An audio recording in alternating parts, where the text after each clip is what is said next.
Have you ever taken an exam, a long exam, and then afterwards taken a look at your score and thought to yourself, my goodness, what score is this? How did I get here? And then once you're going through the exam answers and reviewing everything, you notice that, sure, you're getting some questions that you should get wrong, but you're also getting questions that you should be getting wrong. And you don't understand why, because you know the answers, and something happened during the exam that made you miss those questions. This thing has happened to me before. I have a specific routine that I follow that helps me avoid or minimize this from happening. If you're interested in this, just stick around. What's up, guys? My name is Dr. Safo Asante. I'm the Successful IMG. Successful because I matched, and I'm here so that you can as well. Some of us have very long exams to take. Some of you have exams that are longer than an hour. Some of you have exams longer than 4 hours. When you're in the medical career, in medical school, going into residency, your exams are long. Usually about 7 hours to 8 hours to 9 hours long. The exams that we take are the Usmle exams in medical school and in residency. More specifically, in medical school, you take 3 exams, and then in residency, you take 1 exam. In medical school, you take the Usmle Step 1, you take the Usmle Step 2 CK, and then you also take the Usmle Step 2 CS exam. Now, this video is not about the Usmle Step 2 CS, so let's forget about that for now. When you get into residency, you have to take the Usmle Step 3 exam. Now, some people decide to take it early before they get into residency, but that's just to increase the chances of matching if they have a failure on the record or so. But that's neither here nor there. The Usmle 1 exam is 8 hours long. The Usmle Step 2 CK exam is 9 hours long. And then the Usmle Step 3 exam is a 2-day long exam. It's not continuous. On the first day you do 7 hours, and on the second day you do 9 hours. So if you're on a medical journey to MD, or a medical journey to DO, and you have to take the Usmle exams, you have these long, tedious exams to go through. So if you guys didn't know and you're walking on a medical journey to become a doctor, then at least now you know. You got some long exams up ahead of you. And these exams mean a lot when you're applying to residency, especially a Step 1 and a Step 2 CK exam when you're applying to residency. So you want to make sure that you get the best grades that you can possible. Now, there will be some questions that you get wrong, but you want to minimize and make sure that you don't quite get questions wrong that you should be getting right. And sometimes when I did practice exams, I noticed that I would be getting questions that I should be getting wrong, and that's what I would work to try to make sure I minimize doing. So I had this specific routine that I would follow, and that routine was basically, the overarching thing was to build exam stamina. Now take this for instance. If you're an athlete, like you're a sprinter, you work on your stamina. You work on your speed, but you also work on your stamina, because every day is different.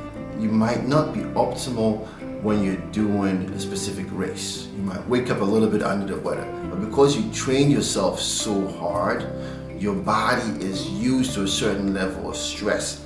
So even if you are not optimal, you can adjust on the fly and still do as well as you can under those circumstances, because your body is well trained. And it's the same thing with the mind. If you train your mind to undergo long hours of testing, you're able to build exam stamina and make sure that you're wide awake whilst you're taking your exam, because you don't want to miss silly questions because you're tired. Now, the concept is, it's not about doing a full 6-hour exam every day or a full 6-hour exam every now and then.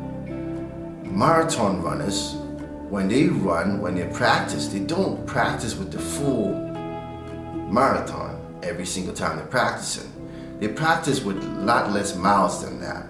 And that's basically the idea that I would follow. So without further ado, this is what I do. I use 3 resources to help me study for my exam and to build stamina.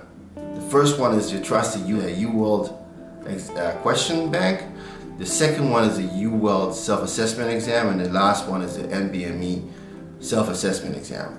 The UWorld question bank is basically just a whole question bank full of questions that are similar to the kinds of questions that you end up seeing when you're taking the actual exam. Now, the self-assessment exams are comprehensive exams that are supposed to simulate the actual test that you're taking and supposed to kind of predict the kind of score that you will get when you take the exam. So the MDME self-assessment exam and the UWorld self-assessment exam are both comprehensive exams which simulate the actual exam.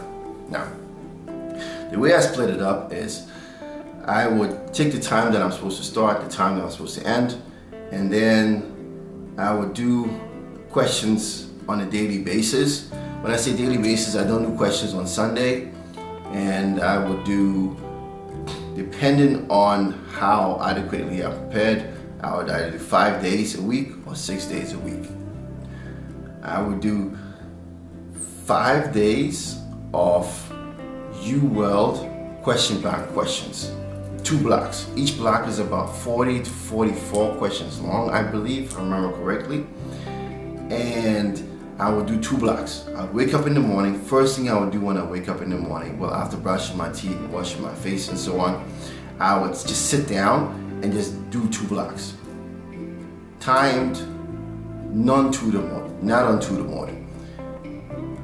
I just do them when I'm exhausted, I'm not exhausted, I'll just do them. And at the end of the day, I would review the answers. And this is what I'll do for 5 days out of the week. Then the 6th day, which is usually Saturday, or whichever Saturday I decide, because the MBMEs, they only have a few MBMEs, so I split them up evenly to last me until the exam. So whichever Saturday I'm supposed to do the MBME self-assessment exam, I would do the MBME self-assessment exam, and I'll try to get that done. Not necessarily in one sitting, but I'll try to get that done within the allotted period of time that you're supposed to get it done. And what you would notice is, if you keep doing this continuously, you notice that even when you're tired, you're able to push through. And this is very helpful. For example, when I was taking my Step 2 CK exam, I got to the exam center very, very early, and I'd basically woken up really, really early.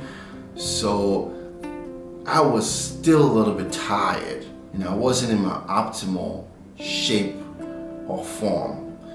So when I sat down for the exam, I was very tired. But because I had been hammering stamina over and over again when I was studying, I was able to push through, stay focused throughout the exam, even though I was tired. If I hadn't stayed on top of my stamina, I might not have been able to focus during that day when I didn't wake up at the right time, and I woke up too early, and I got there too early, and I was exhausted.